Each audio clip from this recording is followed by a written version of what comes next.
کہ اہل عرب روزے کی عبادت سے واقف نہیں تھے۔ ان کے ہاں ملت ابراہیمی کی کچھ چیزیں تو چلی آ رہی تھی، اگرچہ بگاڑ ہو گیا تھا۔ نماز تھی، اس میں وہ سیٹیاں بجاتے تھے، تالیاں بجاتے تھے، نماز تو تھی، اس کا ذکر جو ہے قرآن مجید میں موجود ہے۔ حج موجود تھا، حج میں کچھ چیزیں انہوں نے بدل دی تھی، تلبیہ میں مشرکانہ عقیدہ شامل کر دیا تھا، اور یہ ہے کہ قریش یہ کہتے تھے کہ ہم عرفات نہیں جائیں گے، عرفات کا میدان جو ہے وہ حدود حرم سے باہر ہے، ہم حرم کے متولی ہیں، ہم حرم سے باہر نہیں جائیں گے۔ یہ عرفات تو دوسرے لوگ جو ہے باہر سے جو آتے ہیں ان کا کام ہے کہ وہ عرفات جائیں، یہ بھی انہوں نے غلط کام کر لیا تھا۔ اور جیسا کہ میں بعد میں بھی عرض کروں گا کہ جب سارے مناسک حج ادا ہو جائیں تو اس کے بعد 3 دن کا قیام اور ہے منی میں، وہ 3 دن کا بھی ہو سکتا ہے، 2 دن کا بھی ہو سکتا ہے۔ یہ اللہ کے ذکر کے لیے یہ دن تھے، تو انہوں نے اس میں اپنے آباء و اجداد کا ذکر جو ہے وہ کرنا شروع کر دیا۔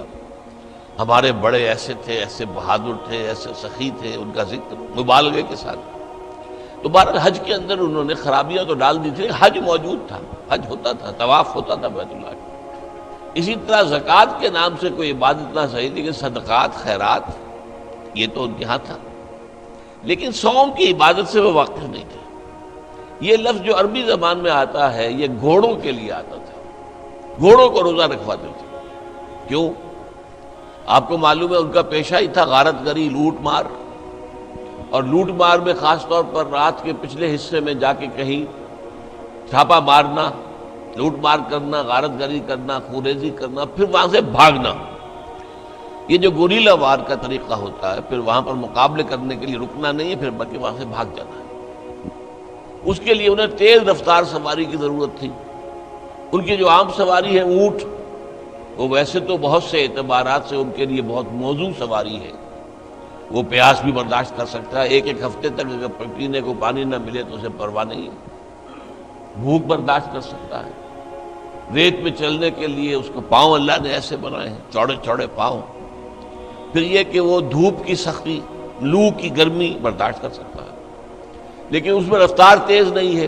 تیز رفتاری کے لیے گھوڑا چاہیے، اور گھوڑا نازک مزاج جانور ہے، وہ بھوک اور پیاس برداشت نہیں کر سکتا، گرمی اور لو کی حدت اور شدت برداشت نہیں کر سکتا۔ اسے عادی بنانے کے لیے روزہ رکھواتے تھے، بھوکا رکھا، کھانا پینا اس کا بند کر دیا، چارہ ڈالنا بند کر دیا، پانی پلانا بند کر دیا۔ پھر جب لو چلتی تھی تو اس کا رخ منہ جو ہے لو کی طرف کر کے، اور پھر وہ بدو کھڑا ہو جاتا تھا، اپنا منہ اور اپنا سر تو ڈھانپ لیتا تھا اپنے غترے کے اندر، لیکن وہ گھوڑے کا منہ رکھتا تھا سیدھا لو کی طرف، تاکہ اس کو لو برداشت کرنے کا مادہ اس کو پیدا ہو جائے۔ اس کو کہتے تھے روزہ، یہ جو ہے ہمارا گھوڑا جو ہے روزے سے۔ تو ہمیں قرآن مجید میں جو مکی قرآن ہے، مکی صورتیں، یہ 2/3 تقریباً بنتی ہیں پورے قرآن کا، اس میں کہیں صوم کا ذکر نہیں ہے۔ ایک جگہ برسبیل تذکرہ حضرت مریم علیہ السلام کے ذکر میں ہے کہ جب ولادت ہو گئی ہے اور حضرت مسیح کو اب لے کر انہیں آبادی میں جانا تھا، وہ تو ایک بالکل ویران جگہ میں جا کر انہوں نے وہ سارا جو شدت ہے وضع حمل کی وہ برداشت کی، اس لیے کہ شادی تو ان کی ہوئی نہیں تھی، تو اب یہ بچہ کہاں سے آ گیا؟ تو اب وہ بہت پریشان تھی کہ میں کیا کروں گی، کیا کہوں گی، اس بچے کو لے جاؤں گی۔ تو قرآن مجید میں سورہ مریم میں ہے کہ یا تو فرشتے نے پکار کر کہا یا اسی بچے نے پکار کر کہا، گھبرائیں نہیں۔ اگر کسی انسان کو آپ دیکھیں تو کہہ دیں کہ میں نے تو رحمان کے لیے، اللہ کے لیے ایک روزے کی نظر مانی ہوئی ہے، میں کسی سے بات نہیں کروں۔ بس یہ صوم کا ایک ذکر جو ہے مکی آیات میں ایک جگہ پر ہے، وہ بھی برسبیل تذکرہ ہے، کوئی حکم کے طور پر نہیں۔ اس حوالے سے اگر غور کیا جائے، حضور صلی اللہ علیہ وسلم جب مدینہ تشریف لائے ہجرت کر کے، تو آپ نے دیکھا کہ یہودی محرم کی 10ویں تاریخ عاشورہ اس کا روزہ رکھتے تھے۔ آپ نے پوچھا کیوں رکھتے ہو روزہ؟ انہوں نے جواب دیا کہ اس دن اللہ نے ہمیں فرعون سے نجات دی تھی، سمندر کو پھاڑ کر ہمیں پار کرا دیا تھا، اور فرعون کو اس کے لشکر سمیت غرق کر دیا تھا، تو ہم شکرانے کے طور پر روزہ رکھتے ہیں۔ تو حضور نے فرمایا کہ موسیٰ کے تو ہم زیادہ حقدار ہیں تم سے، لہذا مسلمانوں کو حکم دیا کہ تم روزہ رکھا کرو عاشورے کا۔ بعد میں فرمایا یہ یہودی ایک رکھتے ہیں تم 2 رکھو۔ تاکہ ایک امتیاز بھی قائم رہے، علیحدگی بھی قائم رہے۔ لہذا نویں محرم کی اور 10ویں کے روزے رکھنے مسلمان نے شروع کر دیے۔ کچھ دنوں کے بعد اب 3 روزے ہر مہینے میں لازم کر دیے گئے۔ میں لفظ فرض استعمال نہیں کر رہا ہوں، ابھی میں بتاؤں گا اس کو۔ 3 روزے لازم کر دیے گئے کہ ایام 20 کے 13ویں 14ویں اور 15ویں تاریخیں جو ہے ہر مہینے کی، اس میں روزے رکھو۔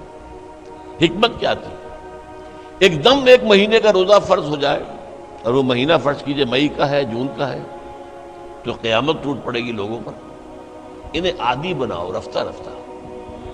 اگر گرمی کا مہینہ بھی ہے تو 3 دن جھیل لیں، برداشت کریں، پھر اگر اچھے موسم کے آ گئے تو ٹھیک ہے، وہ بھی آ جائیں گے بیچ میں۔ تو 3 دن کے یہ روزے لازم کیے گئے، اور اس کے لیے پہلا حکم قرآن کا جو آیا ہے، کتب علیکم الصیام، لکھ دیا گیا تم پر روزہ رکھنا، واجب کر دیا گیا۔ وجوب اصل میں 2 طرح کا ہوتا ہے، ابھی میں عرض کروں گا آپ سے۔ وجوب علی العین، وجوب علی الخیار۔ یہ جو روزہ واجب کیا گیا، کتب علیکم الصیام کما کتب علی الذین من قبلکم، جیسے کہ روزہ رکھنا لکھ دیا گیا تھا، فرض کیا گیا تھا ان لوگوں پر کہ جو تم سے پہلے ہو گزرے، تمام امتوں پر روزہ جو ہے وہ لازم رہا ہے، لعلکم تتقون، تاکہ تمہارے اندر تقویٰ پیدا ہو جائے۔ جو اس میں حکمت صوم کا جو ذکر ہے وہ میں بعد میں بیان کروں گا، ابھی میں صرف اس پہلو سے گفتگو کر رہا ہوں کہ میری رائے میں، اور مولانا انور شاہ کشمیری رحمۃ اللہ علیہ کی رائے میں، اور امام راضی کی رائے کے روح سے بہت سے جو سلف کے اندر تابعین ہیں ان کی رائے میں، یہ حکم روزے کا رمضان کا نہیں ہے بلکہ ایام 20 کا ہے، اس لیے کہ آگے فرمایا ایام معدودات، گنتی کے چند دن ہیں۔ اب رمضان کو آپ ایام معدودات نہیں کہہ سکتے، گنتی کے چند دن تو نہیں، 29 دن پورے کرنا، 30 دن پورے کرنا، بہرحال مشقت طلب بات ہے، آسان کام تو نہیں ہے۔ اس میں گرمی کے موسم بھی آئے گا، اب رفتہ رفتہ ہم جا رہے ہیں گرمی کی طرف۔ ایام معدودات، اب یہ ایک طریقہ ہے تشویق کا، ترغیب، دیکھو بھائی فکر نہ کرو، ہمت کرو، گنتی کے چند دن ہے نا۔ اس میں بھی رعایت کی رکھی، فمن کان منکم مریضا او علی سفر فعدۃ من ایام اخر، جو کوئی تم میں سے سفر پر ہو یا مریض ہو تو وہ تعداد پورے دنوں میں کر لے، دوسرے دنوں میں کر لے، یعنی قضا دے۔ 13ویں 14ویں اور 15ویں میں کسی تاریخ کو روزہ نہیں رکھ سکا، یا کسی مہینے میں 3 روزے جو ہیں کسی سفر میں نکل گئے، تو بقیہ دنوں میں وہ 3 روزے رکھ کر اس کی قضا دے دیں۔ وعلی الذین یطیقونہ، اور وہ لوگ کہ جنہیں طاقت ہو وہ رکھ سکتے ہوں، نہ سفر پر ہے نہ مریض ہے، فدیۃ طعام مسکین، اگر وہ روزہ نہ رکھیں تو اس کا فدیہ ہے 1 مسکین کا کھانا کھلا دینا۔ ایک رعایت اور رکھ دی، 2 رعایتیں ہو گئی، بیمار ہو، سفر پر ہو تو قضا کر لو دوسرے دنوں میں، اور اگر کسی وجہ سے طبیعت بالکل نہیں مان رہی، طبیعت آمادہ ہی نہیں ہے، روزہ رکھنے پر طبیعت جو ہے کسی طور سے آمادہ نہیں ہو رہی، تو اس کا ایک فدیہ ہے، اس کا ایک کفارہ ہے، 1 مسکین کو کھانا کھلا دو۔ فمن تطوع خیرا فهو خیر اللہ، اور جو کوئی اپنی مرضی سے زیادہ خیر کمائے، 1 کے بجائے 10 مسکینوں کو کھانا کھلائے، تو یہ اس کے لیے بہتر ہے، اس کو زیادہ اجر و ثواب ملے گا۔ وَأَن تَصُومُوا خَيْرٌ لَكُمْ، اور اگر تم روزہ رکھو تو اسی میں تمہارے لیے بہتری ہے، ان کنتم تعلمون، اگر تم سمجھتے ہو۔ اب یہ الفاظ جو ہے خود بول رہے ہیں، ترغیب ہے، ان تصوموا خیر لکم، اگر تم روزہ رکھو تو یہ بہتر ہے، فائدہ نہ اٹھاؤ جو تمہیں دوسری رعایت دی جا رہی ہے کہ روزہ نہ رکھو تو اس کا فدیہ جو ہے 1 مسکین کا کھانا کھلا دینا، اس سے فائدہ نہ اٹھاؤ، اسی میں بہتری ہے۔ پھر ایام و معدودات میں نے آپ سے عرض کیا، گنتی کے چند دن۔ اب اصول قرآن مجید کا یہ ہے، القرآن یفسر بعضہ بعضا، قرآن کا ایک حصہ دوسرے حصے کی تفسیر بیان کرتا ہے۔ یہ ایام معدود کا کے الفاظ آئے ہیں 2 ہی رکوعوں کے بعد حج کے ضمن میں۔ حج کے ضمن میں جیسا کہ میں نے ابتدا میں بھی عرض کیا تھا، جب تمام مناسک حج ادا ہو گئے، وقوف عرفہ بھی ہو گیا، مزدلفہ بھی ہو گیا، پھر قربانی بھی ہو گئی، حلق بھی ہو گئی، رمی ہو گئی، یہ سارے جو ہے تمام جو مناسک ہیں وہ پورے ہو گئے۔ اب 2 دن یا 3 دن قیام کرو منا میں اللہ کے ذکر کے لیے، چنانچہ ان رکوع میں فرمایا گیا فَإِذَا قَضَيْتُم مَّنَاسِكَكُمْ فَاذْكُرُوا اللَّهَ كَذِكْرِكُمْ آبَاءَكُمْ أَوْ أَشَدَّ ذِكْرًا، جب تمام مناسک کے حج ادا ہو جائیں، پورے ہو جائیں، تو پھر اب اللہ کا ذکر کرو اتنا شدت کے ساتھ، بلکہ زیادہ شدت کے ساتھ جس کے ساتھ تم اپنے آباء و اجداد کا ذکر کرتے تھے۔ یہ خرابی انہوں نے کر لی تھی، بجائے اللہ کی یاد کے، اللہ کے ذکر کے، اللہ کی عظمت کے بیان کے، اللہ کے انعامات اور احسانات کے تذکرے کی بجائے وہ اپنے بڑے لوگوں کے جو ہیں اوصاف اور ان کا کردار اور ان کے کارنامے اور ان کی سخاوت، ان کی شجاعت، ان کی بہادری، یہ اس کا تذکرہ کرتے۔ تو فرمایا نہیں، فاذکروا اللہ کا ذکرکم آباءکم او اشد ذکرا، تو اللہ کا ذکر کیا کرو جیسے کہ اپنے آباء و اجداد کا ذکر کرتے رہے ہو، بلکہ اس سے بھی زیادہ۔